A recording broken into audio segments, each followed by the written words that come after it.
नमस्कार मंडळी, श्री स्वामी समर्थ. स्वागत आहे तुमचे माझ्या यूट्यूब चॅनलवरती.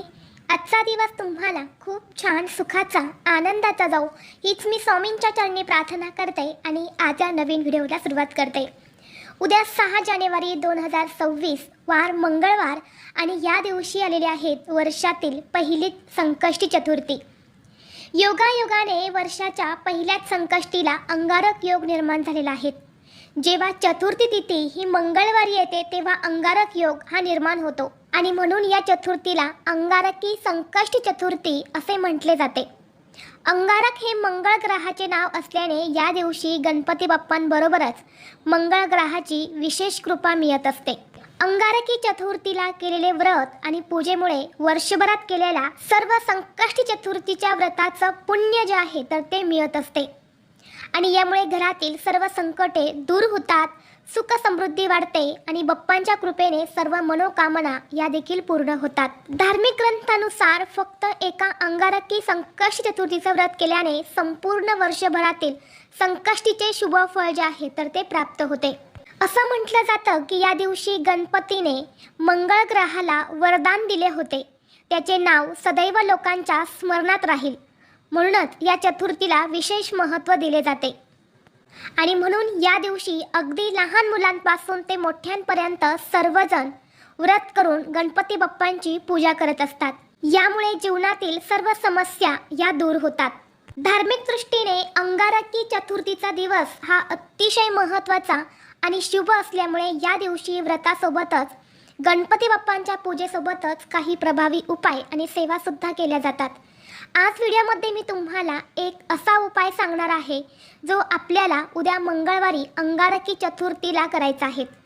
उद्या अंगारकी चतुर्थीला सकाळीच घराच्या उंबरठ्यावर ठेवा ही एक वस्तू. एका रात्रीत आयुष्याचं सोनं झाल्याशिवाय राहणार नाहीत. सोन्यासारखे दिवस येतील. 7 पिढ्यांचे दारिद्र्य नष्ट होऊन घराची, मुलांची, पतीची अगदी भरभरून प्रगती होईल. घरात अखंड लक्ष्मी वास करेल. तर अशी कोणती वस्तू तुम्हाला घराच्या उंबरठ्यावर ठेवायची आहेत, कोणत्या वेळेत हा उपाय करायचा आहे याबद्दलची संपूर्ण माहिती या व्हिडिओमध्ये मी तुमच्यासोबत शेअर करणार आहे. त्यामुळे तुम्ही हा व्हिडिओ स्किप न करता शेवटपर्यंत नक्की पहा. चॅनलवरती नवीन असाल तर सबस्क्राईब करा आणि असेच माहितीपूर्व नवनवीन व्हिडिओ पाहण्यासाठी बेल आयकॉनलाही प्रेस करा. म्हणजे जेव्हा कधी मी नवीन व्हिडिओ अपलोड करेल त्याचं नोटिफिकेशन सर्वात अगोदर तुम्हाला भेटेल आणि तुम्ही एक पण व्हिडिओ मिस करणार नाही. तसेच हाईप बटनला देखील क्लिक करा. आज या व्हिडिओमध्ये मी तुम्हाला जो उपाय सांगणार आहे तर हा उपाय आपल्याला उद्या सकाळी 12 वाजण्याच्या अगोदरच करायचा आहे. सकाळी 12 वाजायच्या आत तुम्हाला ही जी एक वस्तू मी सांगणार आहे तर ती घराच्या उंबरठ्यावर ठेवायची आहे. अंगारकी संकष्टी चतुर्थी हा दिवस अतिशय महत्त्वाचा आणि शुभ मानला जातो. या चतुर्थीच्या दिवशी साक्षात भगवान गणेश हे आपल्या सर्व भक्तांना आशीर्वाद देण्यासाठी पृथ्वीवरती येत असतात आणि म्हणून पृथ्वीवरती जे गणेश तत्व आहे तर ते 1000 पटीने कार्यरत असते.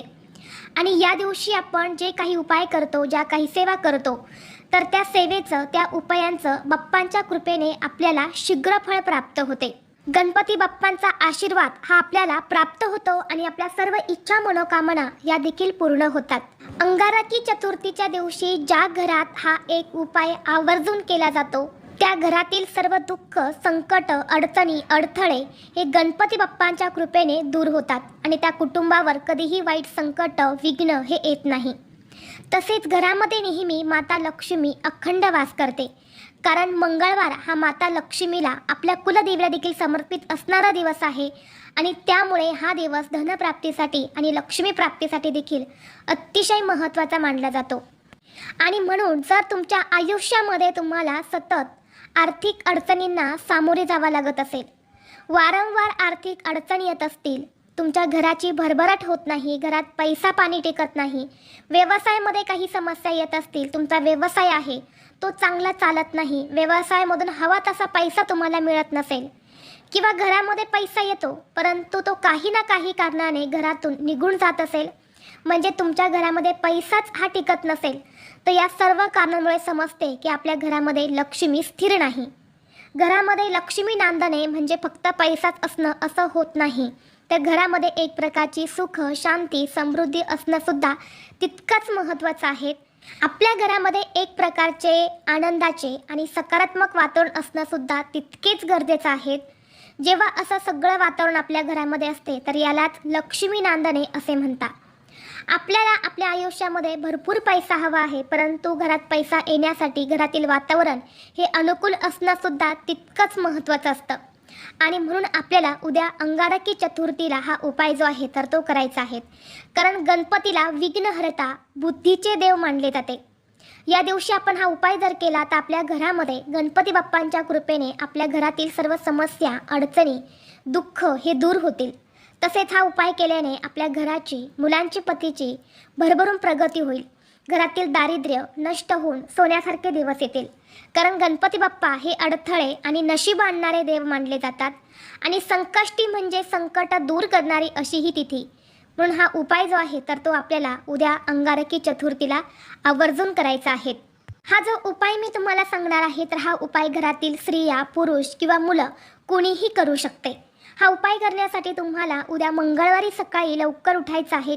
स्वच्छ स्नान करायचं आहे. अंघोळीच्या पाण्यामध्ये तुम्हाला थोडंसं पंचामृत किंवा थोडीशी हळद टाकायची आहे आणि या पाण्याने तुम्हाला स्नान करायचं आहे. यामुळे आपल्यामध्ये जी काही नकारात्मक ऊर्जा असेल तर ती निघून जाते आणि आपलं शरीर, मन हा शुद्ध आणि पवित्र होत असतो. स्वच्छ स्नान करून झाल्यानंतर कपडे परिधान करून आपल्या देवघरातील देवांची तुम्हाला विधिवत पूजन करून घ्यायचं आहे. गणपती बाप्पांची मूर्ती असेल तर मूर्तीवरती शुद्ध पाण्याने किंवा पंचामृताने अभिषेक करायचा आहे. अभिषेक करताना त्या पाण्यामध्ये तुम्हाला थोडेसे पांढरे तीळ टाकायचे आहेत. कारण या चतुर्थीला तीळ चतुर्थी असं म्हटलं जातं. यानंतर गणपती बाप्पांना हळद, कुंकू, अक्षदा, चंदन, फुले अर्पण करायचे आहेत. धूप, दीप, अगरबत्ती लावून वातावरण हे प्रसन्न करायचं आहे आणि यानंतर तुम्हाला हा जो उपाय आहे तर हा करायचा आहे. आता हा उपाय करण्यासाठी तुम्हाला एक मातीची पणती घ्यायची आहे किंवा तुम्ही कोणत्याही धातूचा दिवा घेऊ शकता. त्या दिव्यामध्ये तुम्हाला दुहेरी कापसाची वात करून लावायची आहेत. वात लावताना त्या वातीला हळद, कुंकू लावा. कारण गणपती बाप्पांना पांढऱ्या वस्तू ज्या आहेत तर त्या अर्पण केल्या जात नाही किंवा पूजेमध्ये पांढऱ्या वस्तूसुद्धा वापरल्या जात नाही. म्हणून त्या वातीला थोडंसं हळद, कुंकू लावून ती लाल पिवळी तुम्हाला करायची आहेत. यानंतर दिव्यामध्ये तुम्हाला शुद्ध गाईचं तूप घालायचं आहे.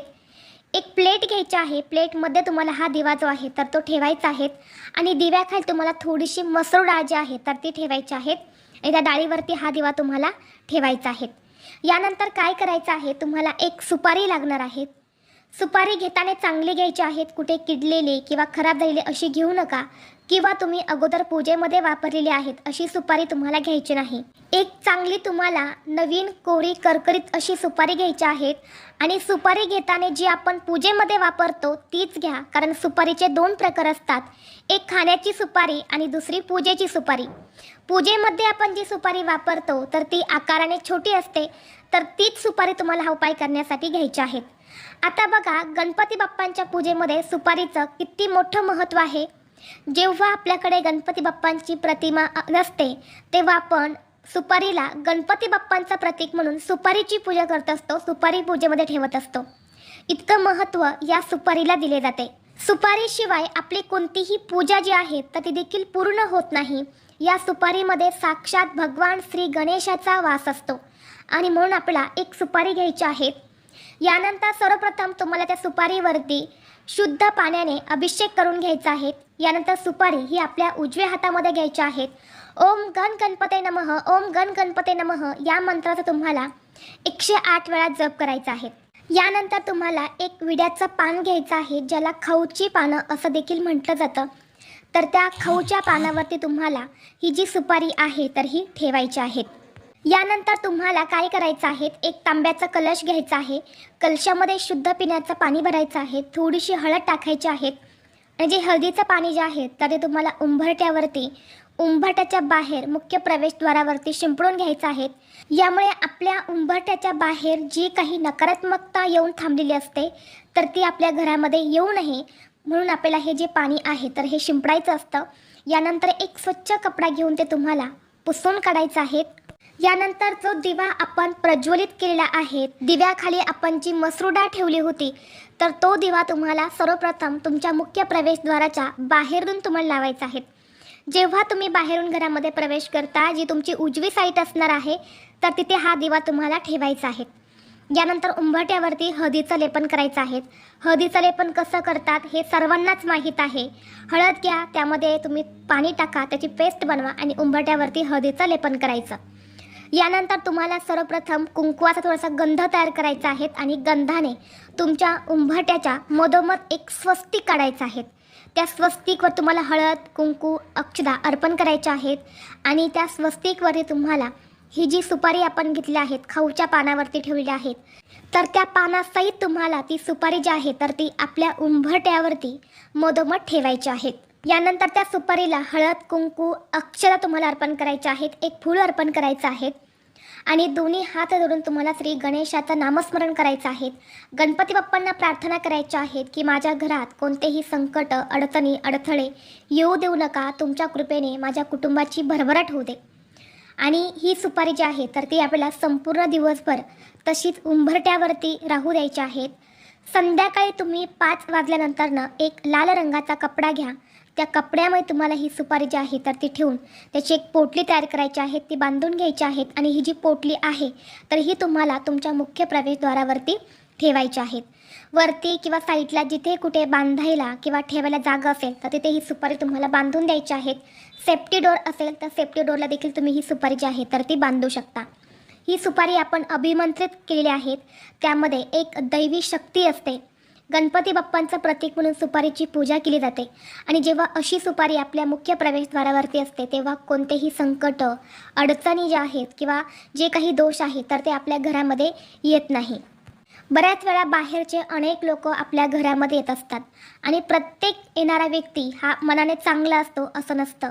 बाहेरून तो खूप चांगला बोलतो, परंतु आतून त्याच्या मनात आपल्याबद्दल वाईट विचार देखील असतात आणि म्हणून अशा लोकांचे जे काही वाईट विचार आहेत तर ते तिथेच नष्ट होतात. म्हणून हा उपाय जो आहे तर तो आपल्याला उद्या अंगारकी चतुर्थीला करायचा आहे. तसेच उद्या प्रत्येकाने आपल्या मुख्य प्रवेशद्वारावरती कुंकवाने स्वस्तिक जे आहे तर ते नक्की काढा, कारण स्वस्तिकचं हे खूप मोठं धार्मिक महत्त्व आहे आणि म्हणून पूजेमध्ये आपण स्वस्तिक जे आहे तर ते आवर्जून काढत असतो. म्हणून मुख्य प्रवेशद्वारावरती सुद्धा तुम्हाला स्वस्तिक जे आहे तर ते काढायचं आहे. आता ही सगळी सेवा तुमची करून झाल्यानंतर तुम्हाला तुमच्या देवघरासमोर जायचं आहे आणि गणपती बाप्पांसमोर बसून तुम्हाला 3 वेळा गणपती अथर्वशीर्षमचं पठण करायचं आहे. गणपती बाप्पांच्या संकटनाशक स्तोत्राचं तुम्हाला 1 वेळा पठण करायचं आहे आणि पठण करताना अगदी मोठ्या आवाजामध्ये तुम्हाला करायचं आहे. आपला एक ना एक शब्द हा आपल्या वास्तूमध्ये प्रत्येक कोपऱ्यामध्ये गेला पाहिजे. यामुळे आपली वास्तू जी आहे तर ती पवित्र होत असते. आणि यानंतर शेवटी तुम्हाला सुख करता दुःख हरता ही गणपती बाप्पांची आरती करायची आहे आणि यानंतर पुन्हा एकदा तुम्हाला गणपती बाप्पांकडे मनोभावे प्रार्थना करायची आहे. तर असा हा छोटासा उपाय जो आहे तर तो तुम्हाला उद्या अंगारकी चतुर्थीला करायचा आहे. खूप प्रभावी उपाय आहेत, नक्की करून पहा. हा उपाय केल्याने याचं तुम्हाला निश्चितच फळ प्राप्त होईल. त्याचबरोबर या दिवशी गोसेवेला सुद्धा खूप महत्त्व आहे. म्हणून तुमच्या घराजवळ एखादी गाय असेल किंवा तुमच्या घरीच गाय असेल तर तिथे जाऊन तुम्हाला गाईला हळद कुंकू लावायचं आहे, गाईच्या पायावरती पाणी ओतायचं आहे आणि गाईला एक चपाती घ्यायची आहे. चपातीवरती एक गुळाचा खडा ठेवून तुम्हाला ते गाईला खाऊ घालायचं आहे. शास्त्रानुसार असं म्हटलं जातं की अंगारकी चतुर्थीला जर आपण गाईला गुळ चपाती खाऊ घातली तर 33 कोटी देवतांचा आशीर्वाद हा आपल्याला प्राप्त होतो. आपल्या सर्व इच्छा मनोकामना ह्या पूर्ण होतात, कुटुंबाची भरभराट होत असते. म्हणून हा एक उपाय देखील तुम्ही उद्या दिवसभरामध्ये कधीही करू शकता. त्याचबरोबर जर तुमच्या मुलांच्या आयुष्यामध्ये काही समस्या असतील, बऱ्याच वेळा असं होतं की आपलं मुलं खूप हुशार असतात परंतु मुलांना अचानक अभ्यासामध्ये अडचणी येऊ लागतात, मुलांना अभ्यास करावासा वाटत नाही, मुलांचं मन अभ्यासामध्ये लागत नाही, मुलांच्या लक्षात राहत नाही किंवा मुलं सतत आजारी पडत असेल, यासारख्या समस्या जर तुमच्या मुलांना येत असतील तर या दिवशी मुलांच्या हातून तुम्हाला गाईला हिरवा चारा खाऊ घालायचा आहे. यामुळे मुलांच्या आयुष्यातील सर्व समस्या या दूर होतात. तसेच जर तुमचा एखादा छोटा मोठा उद्योग व्यवसाय असेल, त्यामध्ये वृद्धी होत नसेल, व्यवसायामधून तुम्हाला हवा तसा पैसा मिळत नसेल किंवा कोणत्याही कामामध्ये तुम्हाला यश मिळत नसेल, कोणतीही गोष्ट ही तुमच्या मनासारखी घडत नसेल तर या दिवशी तुम्हाला हत्तीला हिरवा चारा खाऊ घालायचा आहे. आणि जर हत्तीला हिरवा चारा खाऊ घालणं शक्य नसेल तर मग तुम्ही या दिवशी एक मूठभर हिरवे मूग जे आहे तर ते मूग घेऊन गणपती बाप्पांच्या मंदिरात जायचं आहे आणि गणपतीला हे हिरवे मूग अर्पण करायचे आहेत आणि तिथेच बसून तुम्हाला एक वेळा गणपती अथर्वशीर्षमचं पठण करायचं आहे आणि आपल्या आयुष्यातील ज्या काही अडचणी आहेत तर त्या दूर होण्यासाठी प्रार्थना करायच्या आहेत. तर हा उपाय देखील खूप प्रभावी आहे, त्यामुळे हा उपाय देखील तुम्ही या दिवशी करू शकता. त्याचबरोबर तुम्हाला या दिवशी आपल्या मुलांना एक तीर्थसुद्धा पाजायचं आहे. तर काय करायचं आहे, एका ग्लासमध्ये शुद्ध पिण्याचं पाणी घ्या. आपल्या उजव्या हाताजवळचं जे करंगळीजवळचं बोट आहे अनामिका, तर ते बोट तुम्हाला त्या पाण्यामध्ये घालायचं आहे आणि 11 वेळा गणपती अथर्वशीर्षमचं पठण करायचं आहे. यानंतर हे पाणी जे आहे तर ते अभिमंत्रित होते आणि हे तीर्थ आपल्या मुलांना आपल्याला पाजायचं आहे. यामुळे मुलांची बुद्धी तल्लख होते. बाप्पा सर्व देवतांमध्ये अतिशय हुशार देवता आहेत. यामुळे आपल्या मुलांची बुद्धीसुद्धा हुशार होते. मुलं अभ्यास जो काही करतात तर तो त्यांच्या लक्षात राहतो आणि म्हणून हा एक उपाय देखील तुम्ही मुलांसाठी उद्या अंगारकी चतुर्थीला करायचा आहे. तर हे जे काही प्रभावी उपाय आहेत तर हे तुम्ही उद्या करू शकता. तर ही अत्यंत महत्त्वाची माहिती मला तुमच्यापर्यंत शेअर करायची होती. व्हिडिओ तुम्हाला आवडला तर लाईक करा, चॅनलवरती नवीन असाल तर सबस्क्राईब करा आणि हा व्हिडिओ आपल्या मित्रपरिवारासोबत जास्तीत जास्त शेअर करा. चला तर मग भेटू असंच पुढल्या एका नवीन व्हिडिओमध्ये. तोपर्यंत सर्वांना श्री स्वामी समर्थ.